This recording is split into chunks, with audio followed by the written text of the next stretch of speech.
नमस्कार मित्रों, संस्पिरेशंस 9 के साप्ताहिक कार्यक्रम म्यूजिकल फ्राइडे में आपका हार्दिक स्वागत है और मैं हूं आपका दोस्त सुनील ठक्कर। ये कहानी है एक ऐसे अभिनेता की जिसने कई रिजेक्शन सहे। सभी ने कहा इसके साथ कौन काम करना चाहेगा, लेकिन मैं समझता हूं कि इनका परिचय देना ऐसा होगा कि जैसे सूरज को दिया दिखाना। हिंदी फिल्म जगत का ऐसा सूरज जिसका चमक और रोशनी आज भी वैसी है जैसे 50 साल पहले थी। ऐसा सूरज जो बड़ा पर्दा हो या फिर छोटा पर्दा, इन दोनों के जगत में न सिर्फ कभी थमा था और कभी ना थमेगा। कौन हो तुम? हम भी वो हैं जो कभी किसी के पीछे नहीं खड़े होते। जहां खड़े हो जाते हैं लाइन वहीं से शुरू होती है। क्या नाम क्या है तुम्हारा? विजय दीनानाथ जॉन, पूरा नाम। बाप का नाम दीनानाथ जॉन, मां का नाम सुहासिनी जॉन, गांव मांडवा, उम्र 36 साल 9 महीना 8 दिन। 16वां घंटा चालू है। विजय, आज तुम्हारे नए काम का पहला दिन है। ये लो, रखो। डावर साहब, बहुत बरस पहले आप रेस खेलने जाया करते थे और हमेशा एक जगह गाड़ी रोककर अपने जूते पॉलिश करवाते थे। हाँ, क्यों? मैं आज भी फेंके हुए पैसे नहीं उठाता। ये बना इस सदी का महानायक जिन्हें हम विजय, एंथनी, मुकद्दर का सिकंदर, शहनशाह, बिग बी इत्यादि के नाम से जानते हैं। ये सभी नाम हमारे दिलों में रचे बसे हैं। जी हां, पद्म विभूषण श्री अमिताभ बच्चन साहब। बच्चन साहब का जन्म 11 अक्टूबर सन 1942 में उत्तर प्रदेश के प्रयागराज में हुआ था। 1942 में क्विट इंडिया आंदोलन चल रहा था और इनकलाब जिंदाबाद के नारे पूरे हिंदुस्तान में गूंज रहे थे। शायद यही कारण था कि जब इनका जन्म हुआ तब इनका नाम इनकलाब रखा गया था। लेकिन आगे जाकर उनके पिता महान कवि श्री हरिवंश राय बच्चन ने उनके बेटे का नाम अमिताभ कर दिया, जिसका मतलब होता है एक ऐसा प्रकाश जिसका कभी अंत ना हो। पर एक्टिंग करियर की बात करने से पहले गौर करना होगा इस बात पर कि उनकी आवाज को एक नहीं बल्कि 2 बार ऑल इंडिया रेडियो ने रिजेक्ट कर दिया था, यह कहकर कि उनकी आवाज मोटी और भद्दी है। पर हैरानी इस बात की होती है कि फिल्म इंडस्ट्री में इनके पहले कमाई वॉइस ओवर से हुई। संघर्ष के शुरुआत के दिनों में वे एक क्राउड सीन में थे। तभी शशि कपूर जी ने अमिताभ बच्चन को पहचान लिया और डायरेक्टर को यह कहकर उस सीन से निकाल दिया कि ऐसे छोटे मोटे रोल अमिताभ के करियर के लिए अच्छे नहीं है। शशि कपूर जी को यह एहसास हो गया था कि अमिताभ को बहुत आगे जाना है।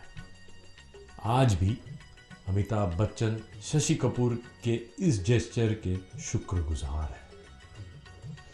वो कहते हैं ना, if you want to be heard, never sing in a coarse.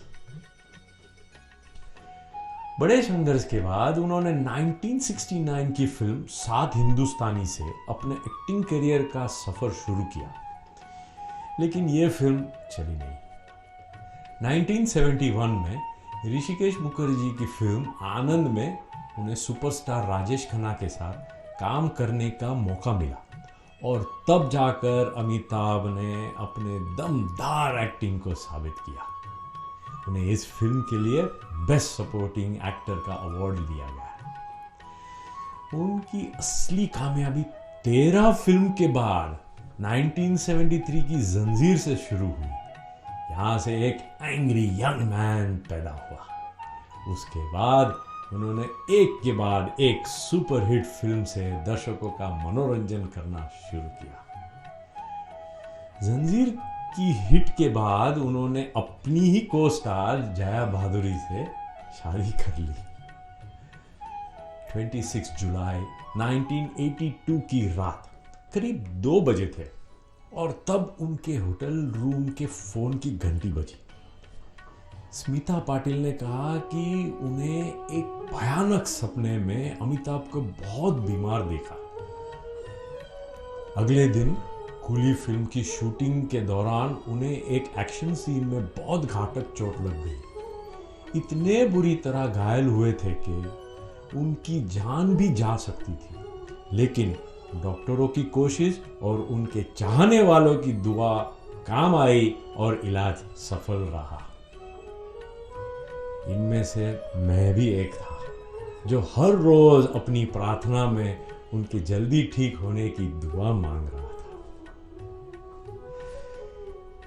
यह फिल्म कूली 1983 में सुपर डुपर हिट हुई।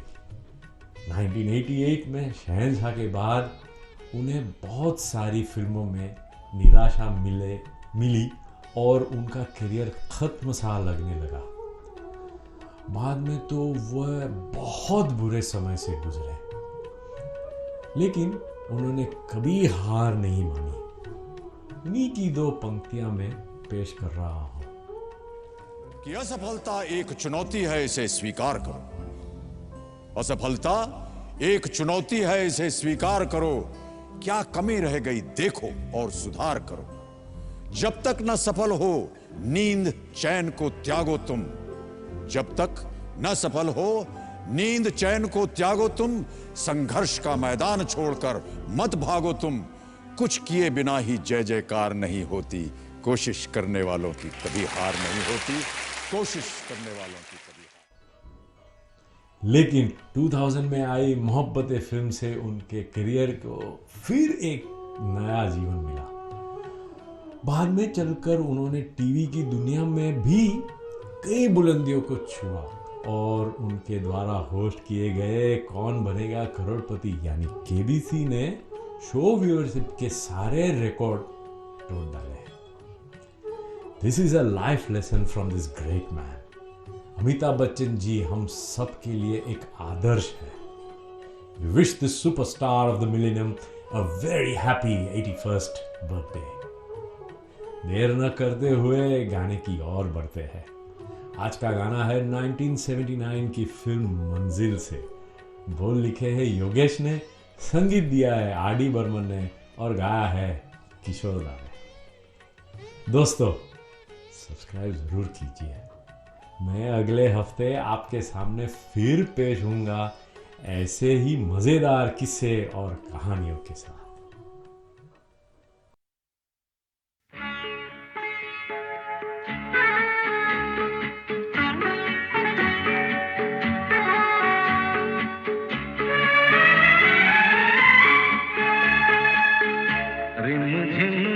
सावन सुलग सुलग जाए मन, भीगे आज इस मौसम में लगी कैसी ये अगन।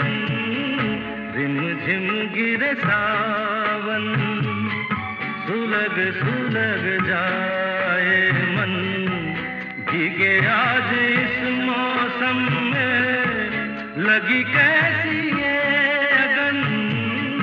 रिम झिम गिरे सावन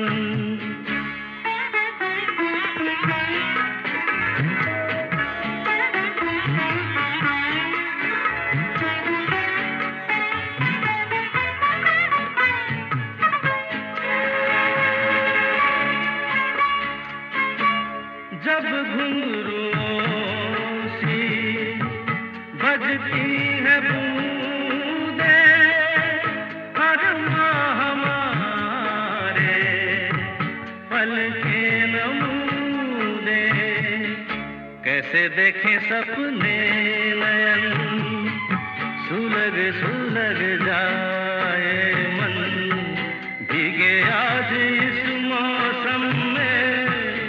लगी कैसी ये अगन, रिम झिम गिरे सावन।